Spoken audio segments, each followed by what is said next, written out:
In today's video, you will hear a tragic and beautiful love story of a man who went to great lengths for the love of a woman. Oh, and it takes place in the equally beautiful city of Coimbra. In this marvelous city, you can visit the Quinta das Lágrimas, which in the 14th century was the home of Inês de Castro. There, you will find a legendary spring with crystal clear waters, and in the bed of this spring, a significant portion of the stones is red. Legend has it that these stones turned red after Inês de Castro was murdered in this place by 3 infamous conspirators. The young woman's blood fell into the spring, and the stones have remained red to this day. The legend also tells that in this place, one can hear whispers and sometimes the weeping of a young woman pleading for mercy. Naturally, it's a popular legend, but these details are directly linked to the real story that follows. She was born around the years 1320 and 1325 in Orense, Galicia, and was the daughter of Dom Pedro Fernandes de Castro and his aristocratic mistress, Aldanza Soares de Valadares. The Castro family was one of the oldest and most illustrious houses in Galicia and belonged to the Kingdom of Castile. Furthermore, Inês was also a direct relative of the Portuguese royal family through her maternal lineage. When Inês de Castro was 6 years old, her mother passed away, and her father sent her to the castle of Penafiel in Portugal to be educated as a lady-in-waiting under the care of Infante João Manuel, who was also the Duke of Penafiel and Marquess of Villena. João had a daughter who was roughly the same age as Inês, named Constance Manuel. The two grew up together and became close friends. João Manuel was a famous and highly educated writer, known for his notable works in Spanish literature.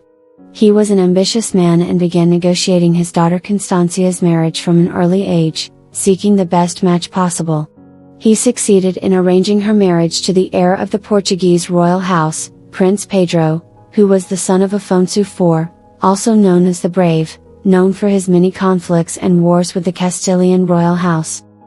Constancia departed for her new life in Portugal with a massive entourage, numerous servants, and several ladies-in-waiting, including her close friend Inês. Upon their arrival in Portugal, Prince Pedro came to welcome his future wife, and at that moment, he laid eyes on Inês. In that very instant, he fell in love with her.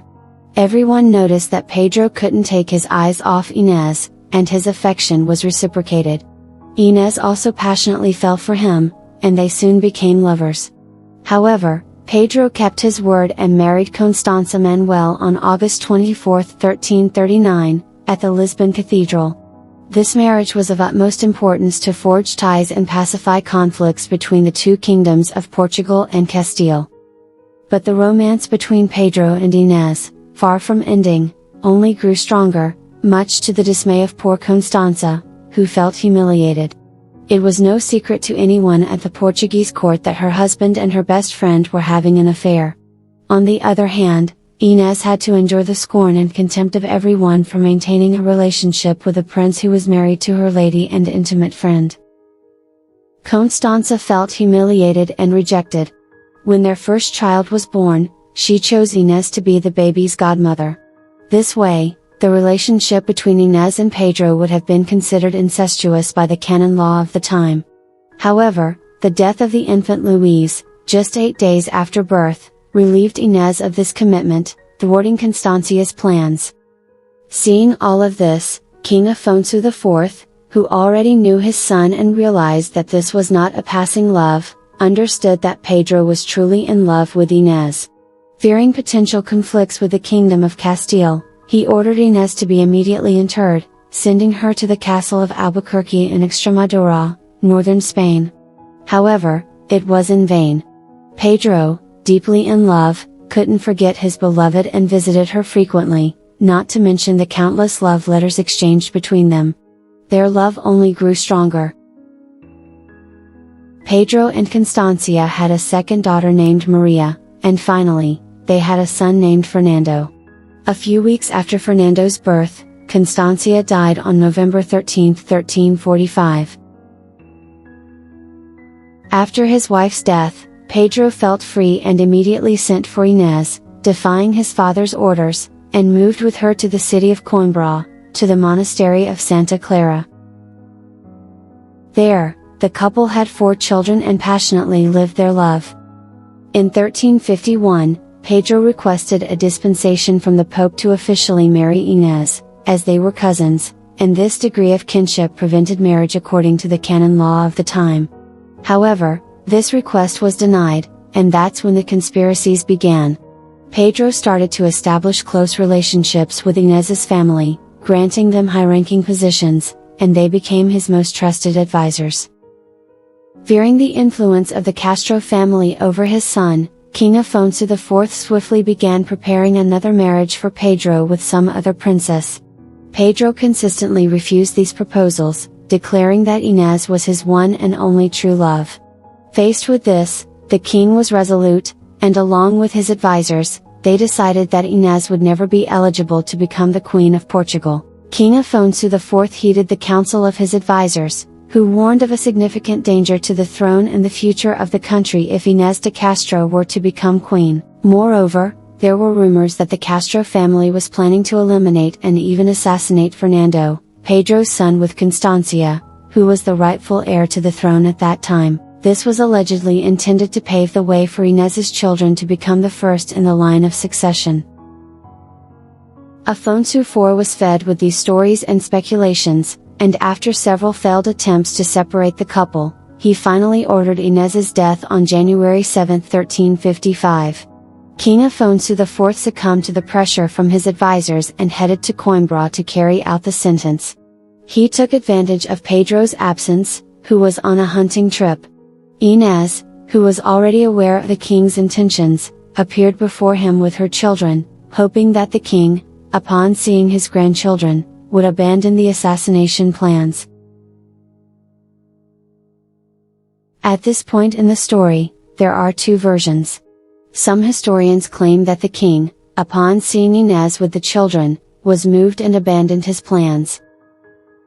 However, the 3 advisors named Pero Coelho, Álvaro Gonçalves, and Diego Lopes Pacheco, showed no mercy and attacked Inês from behind, stabbing her to death in front of her children. The other version is that when the king arrived and saw Inês with the grandchildren, he felt nothing, had no pity or mercy, and ordered the mother's murder in front of the children. At the moment of the execution, Inês de Castro was by the fountain and was only 29 years old. When Pedro discovered that his beloved had been brutally murdered in front of their children, he was utterly devastated. He swore vengeance and declared a civil war against his father. He went in pursuit of the assassins, and the war lasted for a while.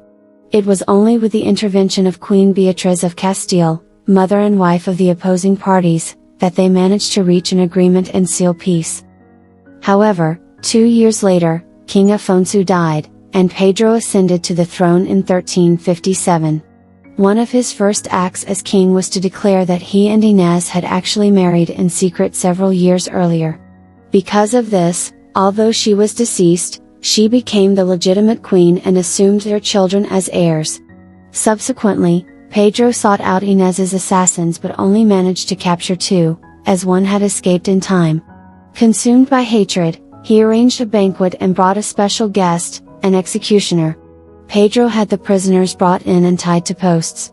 After a brief interrogation, he ordered the executioner to remove one of their hearts from the back and the other from the chest. An important detail: the prisoners were still alive. Legend has it that Pedro did this so that they would know what he had felt when they had murdered his beloved. And it was here that he gained the famous nicknames, Pedro the Just for some and Pedro the Cruel for others. Either way, he had finally achieved his revenge. And here we enter another part of the events that could not be verified.